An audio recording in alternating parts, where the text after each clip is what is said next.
नमस्कार। आज हम बात कर रहे हैं 11 जुलाई 2025 के भारतीय शेयर बाजार की।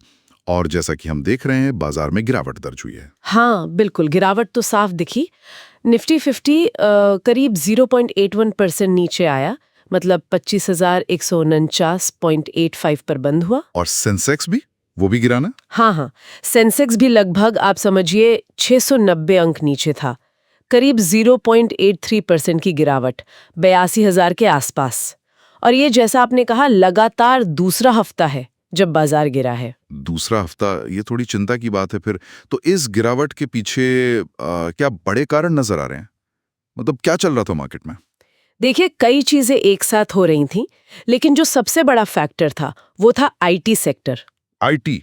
अच्छा। हाँ, टीसीएस के जो तिमाही नतीजे आए वो उम्मीद से थोड़े कमजोर थे और उसका असर सीधा पूरे आईटी इंडेक्स पर पड़ा। वो करीब 1.78% टूट गया। ओ, 1.78% तो काफी होता है। हाँ, और क्योंकि निफ्टी में आईटी का वजन अच्छा खासा है, तो उसने पूरे बाजार को नीचे खींचने में मतलब एक अहम रोल निभाया। समझ गया। तो आईटी एक बड़ा कारण था। और बाहर के बाजारों का क्या हाल था? मतलब वैश्विक स्तर पर भी कुछ दबाव था क्या? बिल्कुल, बिल्कुल। ग्लोबल क्यूज भी कुछ बहुत अच्छे नहीं थे। एक तो वो अमेरिका के राष्ट्रपति ने कनाडा पर नए टैरिफ लगा दिए। हाँ, वो खबर आई थी। उससे ये डर बढ़ गया कि कहीं दूसरे देशों के साथ भी ऐसा ना हो, मतलब ट्रेड वॉर जैसी स्थिति ना बन जाए। फिर रूस पर और प्रतिबंध लग सकते हैं, ये चिंताएं भी थीं। तो ये जो ग्लोबल अनिश्चितता थी और अंतर्राष्ट्रीय बाजारों में जो कमजोरी थी, उसका असर हमारे बाजार पर भी पड़ा। ये लाजमी था। सही बात है। तो मतलब बाहर से भी चिंताएं और घर में आईटी का दबाव। इनके अलावा क्या देश के अंदर भी कुछ ऐसा चल रहा था जिसने बाजार के मूड को और बिगाड़ा?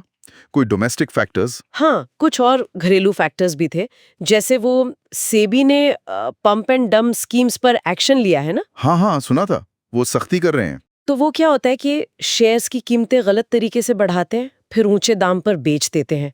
उसकी सख्ती से भी थोड़ी बेचैनी थी मार्केट में। फिर रुपया भी वो डॉलर के मुकाबले और कमजोर हो गया, 55.86 तक चला गया। ओहो, 55.86। हाँ, और 10 साल वाले सरकारी बॉन्ड की यील्ड भी थोड़ी बढ़ी और तेल की कीमतें भी ऊपर है, तो उसका असर energy, auto, reality in sectors पर भी दबाव के रूप में दिखा। तो मतलब कई सारी चीजें एक साथ आ गई। आईटी, ग्लोबल टेंशन, सेबी का एक्शन, रुपया, बॉन्ड यील्ड, पूरी लिस्ट है। हाँ, बिल्कुल, एक तरह से चौतरफा दबाव था। लेकिन ऐसी गिरावट में भी क्या कुछ ऐसा था जो मजबूत रहा? मतलब कहीं कोई उम्मीद की किरण, कोई सेक्टर या स्टॉक जिसने अच्छा किया हो? हाँ, ये देखना जरूरी है। सब कुछ लाल निशान में नहीं था। जो डिफेंसिव सेक्टर्स होते हैं, जैसे एफएमसीजी और फार्मा, हाँ, जिनकी जरूरत हमेशा रहती है। बिल्कुल, उनमें थोड़ी मजबूती देखने को मिली। और खासकर ग्लेनमार्क फार्मा, वो तो कमाल ही कर गया। अच्छा, ग्लेनमार्क में क्या हुआ? वो आप के साथ उनकी एक डील हुई है ब्लड कैंसर की दवा को लेकर। उस खबर के आते ही शेयर 10% उछल गया, हाँ, अपने रिकॉर्ड हाई पर पहुंच गया। 10% इस माहौल में। हाँ, इसी तरह एनटीपीसी ने भी एनर्जी सेक्टर में होने के बावजूद बाजार की गिरावट के सामने अच्छा टिका रहा। और कुछ बड़े बैंक जैसे एसबीआई, कोटक, एक्सिस, इंडसइंड, इनमें भी काफी लचीलापन देखा, मतलब गिरे नहीं ज्यादा। नहीं, ये दिलचस्प है। जहां आईटी पिट रहा था, वहीं फार्मा, कुछ बैंक और एनटीपीसी जैसे स्टॉक्स टिके रहे। तो इन सब संकेतों को अगर जोड़कर देखें तो आगे के लिए क्या लगता है?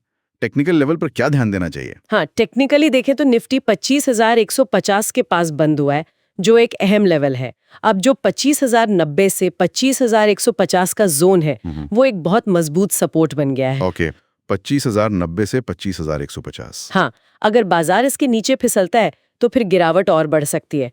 और ऊपर की तरफ 25,250 से 25,400 का जो लेवल है, वो एक रेजिस्टेंस का काम करेगा, मतलब एक रुकावट है। रुकावट, ठीक है। अगर बाजार उसे पार कर लेता है, तभी रिकवरी की उम्मीद हम कर सकते हैं। तो अगले ट्रेडिंग डे यानी 14 जुलाई के लिए रणनीति इन्हीं लेवल्स के आसपास बनानी होगी। तो क्या सलाह रहेगी? मतलब क्या करें निवेशक? देखिए, सपोर्ट के पास यानी 25,100, 150 के करीब खरीदारी के मौके देखे जा सकते हैं, लेकिन सावधानी के साथ। या फिर अगर 25,250 का लेवल पार होता है तो तेजी की पोजीशन ली जा सकती है। लेकिन जो सेक्टर अभी दबाव में है, जैसे आईटी, ऑटो, रियलिटी, उनमें फिलहाल थोड़ा बचकर रहना बेहतर है। और डिफेंसिव स्टॉक्स, जैसे HUL या ग्लेनमार्क? हाँ, उन पर नजर रखी जा सकती है।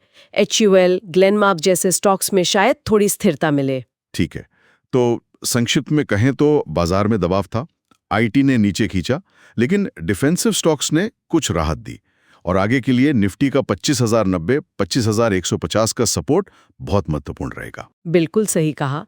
अब देखना यही है कि क्या बाजार इन निचले स्तरों पर संभल पाता है या ये दबाव जारी रहता है। ये लेवल्स अगले कुछ दिनों के लिए काफी क्रूशियल होंगे। और जाते जाते एक सवाल मैं छोड़ना चाहूंगा सोचने के लिए।